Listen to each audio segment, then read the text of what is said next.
En 1988, un homme a ouvert la porte du plus grand empire du luxe mondial. Il cherchait un allié. Il a trouvé son propre fossoyeur.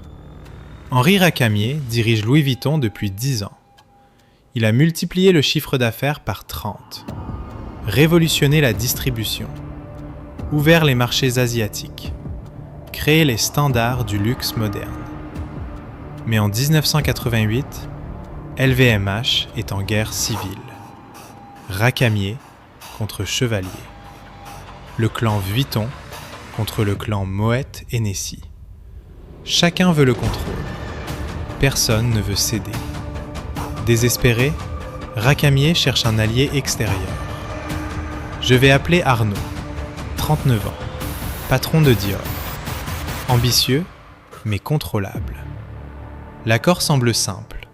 Arnaud entre au capital, soutient Racamier, et ensemble, ils écrasent Chevalier. Je n'aurais pas dû. C'est le plus beau euphémisme de l'histoire du capitalisme français.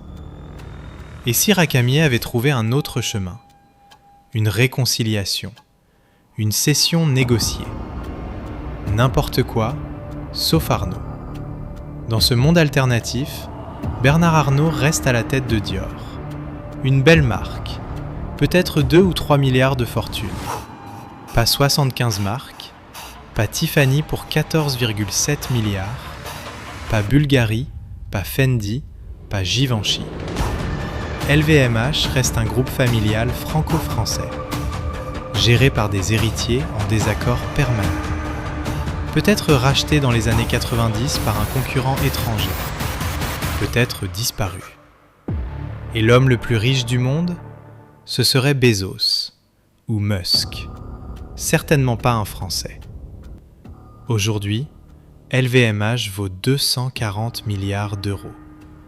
La fortune d'Arnaud, 156 milliards de dollars, même en année difficile.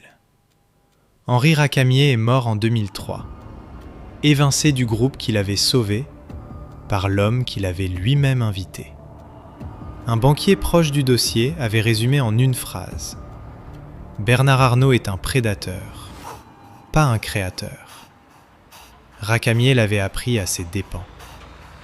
Abonne-toi. Chaque semaine, une décision qui aurait tout changé.